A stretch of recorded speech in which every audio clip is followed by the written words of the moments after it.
Good morning again, FCF. I don't even know what day we're on. I think it might be day 5. We are still going to be in that era of the Judges. You might recall I said that the Judges era takes place under Joshua. The Israelites, they had about a 7.5-year military campaign led by Joshua. They take most of the Promised Land, but they didn't drive out all the Canaanite tribes, and so they continued to bother them. And the book of Judges is about a 350-year period where you have 7 cycles where the Israelites turn away from God. They're overrun by some Canaanite tribes. They cry out to God. God raises up a judge, and a judge again was a spiritual and a military leader, not a judge like hitting a gavel in a court, not like here comes the judge or anything like that. And so we're going to look at one of these judges, and this judge would have come right after last week or yesterday we dealt with the book of Ruth.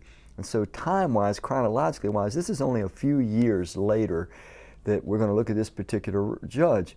This particular judge's name is Deborah. So once again, we see early on God's intentionality toward significant female leadership in what He's doing and what He's going to do on earth. So let me read, beginning in Judges chapter 4, verse 4. It says, Deborah, a prophetess, the wife of Lapidoth, was leading Israel at the time. By the way, she leads Israel for 40 years successful leadership. Now, what happens next is that God tells Deborah that they are to go and push these Canaanites back. God had given the land to the Israelites. He was pushing these Canaanite tribes out, but because of Israel's rebellion, they had regained some ground. So she is told by God to go and tell a man named Barak, go take 10,000 troops and fight this battle for the Israelites. Well, Barak is an interesting guy. I want to read you in verse 8 what his response is. Barak said to her, if you go with me, I will go.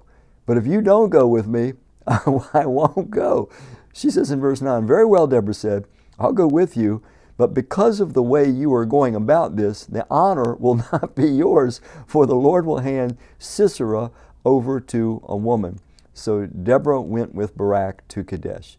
So anyway, it's kind of an interesting situation. Deborah's the prophetess. Everyone in Israel recognizes it. In other words, get the picture. God is speaking to His people only through this woman at this time. Remember again, they didn't have a Bible yet. It was in its developmental stages. They had fragments. They had the law and so forth from the days of Moses with the Israelites. But it was small. It was basically the first 5 books of our Bible now is what they might have had. And it would have been in minuscule numbers of copies, very hard to get. So God's still speaking mostly directly through people. Deborah is the chosen one. So they're to go fight this battle, and she's told by God, get Barak. And Barak's like, no way, no how.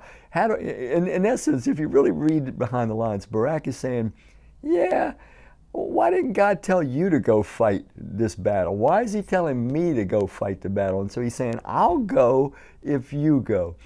So she goes, they fight the battle is won, and again, she brings peace into the land of Israel for 40 years of her rule.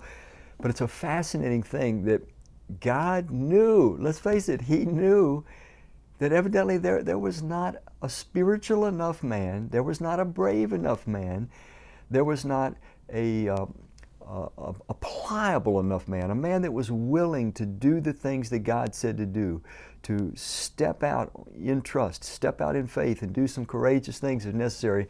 So he worked through this woman. And Barak, again, he's an interesting guy. He derives a buildup in his trust in God as a result of his relationship with Deborah. She's the source of his spirituality, so to speak. So here, wonderful story once again about these courageous Old Testament women who, again, they had no revelation of God like we have today in the whole Bible. They had no notion of what God was really like as we have today in the full revelation of God in Christ. And yet they just did tremendous, wonderful things and kept the movement of God going forward to pass down to us today. Thank you so much for being with me.